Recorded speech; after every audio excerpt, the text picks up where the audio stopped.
Hi everyone, I am here in Nashville, Tennessee for the launch of this new electric vehicle. This is a 2023 Nissan Ariya, Nissan's second all-electric vehicle. This was the company that started off the electric vehicle craze, introducing the Leaf more than a decade ago. And now this is the much anticipated second version. And with me to talk about it is Chris Boletta. He is the Nissan product planning manager for the Ariya. What took so long to bring out your second electric vehicle, Chris? It's really just learning about what we wanted for our next gen crossover, and just learning from the Nissan Leaf and the decade-long sales that we have globally, over 600,000 sales. So just really wanted to perfect it. And get that feedback from the customers and get too, that right? feedback from the customers, and we feel we've done a great job here with the all-new Ariya. Well, it is a completely different look. It's built on a completely new platform. You know, walk me through this new design language of EVs for Nissan moving forward. Yeah, definitely. It's a striking design, and it's really highlighted by the Shield, our reimagined EV grille, and it actually acts as a shield for the sensors that are for the driver assist features. And then we've got the redesigned Nissan logo, and that's going to be highlighted with 20 LEDs. So it'll stand out day or night, it'll definitely stand out. Standard thin LED lamps, and then we'll have our signature DRLs right here, and it actually frames out our Nissan V-Motion grille. The air vents here. And the air vents there that are active and definitely help out in the aerodynamics. Now this vehicle, you're going to be able to get it with two different battery options, a standard and a long range, all-wheel drive, front-wheel drive. So walk me through that and the charging process. Yes, so we're going to have a 63 kilowatt usable capacity and an 87 kilowatt usable capacity. Both will be available in front-wheel drive and all-wheel drive. The charging is CCS, so it does the quick charge with CCS, and then obviously level 2 as well. And 35 minutes with the fast charger. I mean, if you're looking at... You're right, so 35 minutes for the 63 kilowatt battery, 40 minutes for the 87 kilowatt. And if you are doing level 2, it's 10.5 hours for the standard battery and 14 hours for the extended. Okay, and walking along the side. Yeah, so you'll notice the horizon line that leads right from the front all the way back to the rear combi lamps that have a really cool blackout effect when the vehicle is off. And the battery runs at the bottom of the vehicle, and that really gives it a nice flat floor inside too. So in the passengers, for rear seat passengers, they have a lot of leg room, and the rear seats are slightly slanted back. So that's kind of a nice feature. Flat floor, and then once we get inside, you'll see how the flat floor, we were able to really incorporate roominess in the front. So I am now with Ryan Rumberger. He is the Pro Pilot engineer for Nissan, and you're going to give me a walk around or a little demo of the Pro Park Assist, which is the first time or the first vehicle, the Ariya, to have this Nissan technology that'll help you parallel and perpendicular park your vehicle. Yes, that's correct. So the first thing that we want to kind of show everybody is the Pro Pilot park button, which is that button right there. And then after that, the thing that we like to identify for people is which type of parking do you want to do? Do you want to do parallel parking or perpendicular parking? Let's do perpendicular. That's a little bit harder, right? Yes. Yes. And so what we'll do now is we'll drive up next to the parking space that we have identified here for the car to park next to. And these little lines are detecting the parking space. And when the arrow pops up, we'll be able to identify. Yep, there you go. There it is. Okay. So now it says that we have the parking space identified. And now from this point, all you have to do is press start. Okay. And you can remove your hands and your feet from the pedals, and the car is going to operate and control the throttle and steering and the braking on its own. And I am not touching, as you can see, I don't have my hands on the steering wheel. I don't have my foot isn't on the brake pedal or the accelerator. It's reversing itself. Yep, shifted the gears by itself. And this blue box is kind of like the home. This is the end parking position that the vehicle will go to, so the customer can clearly understand, this is where the vehicle is going.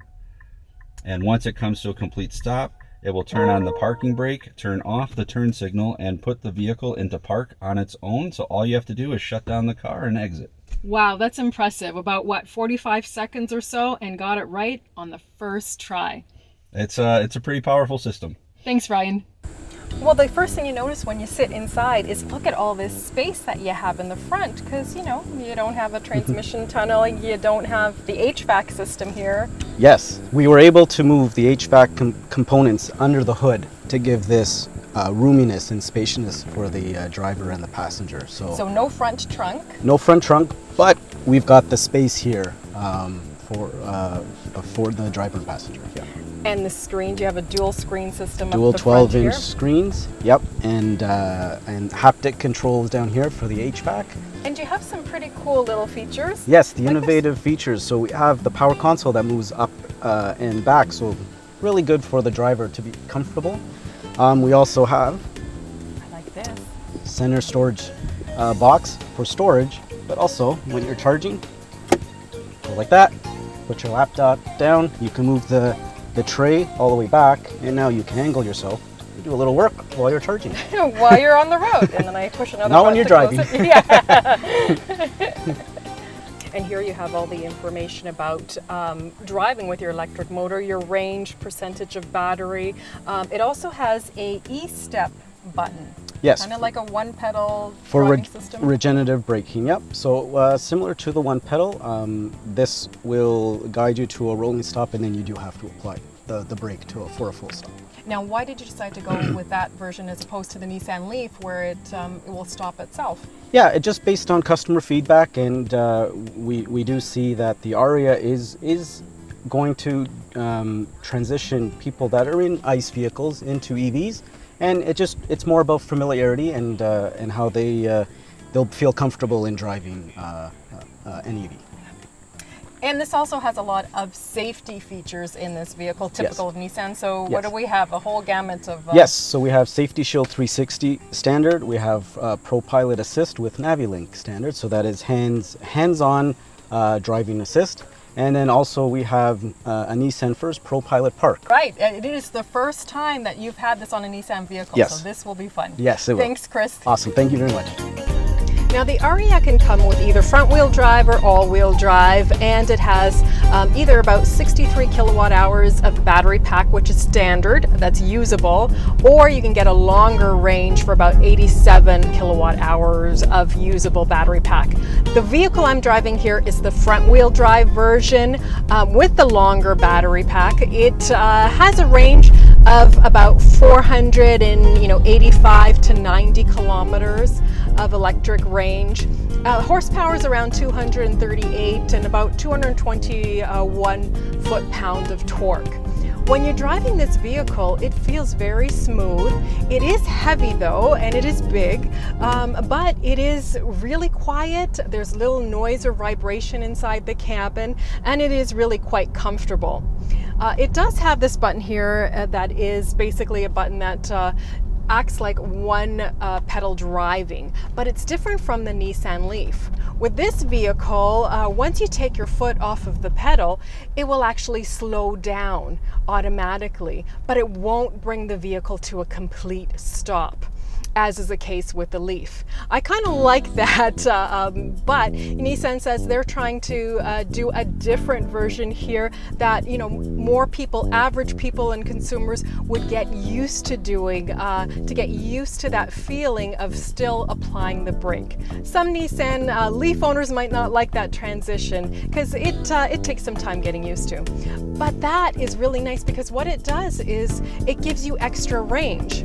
So in my case, for example, we started driving this vehicle, we had about 486 kilometers of range. We drove about 113 kilometers, and we actually added about an extra 15 kilometers of range, which is really nice because that gives you a little bit more of ease of comfort, peace of mind, knowing that you could go a little bit further.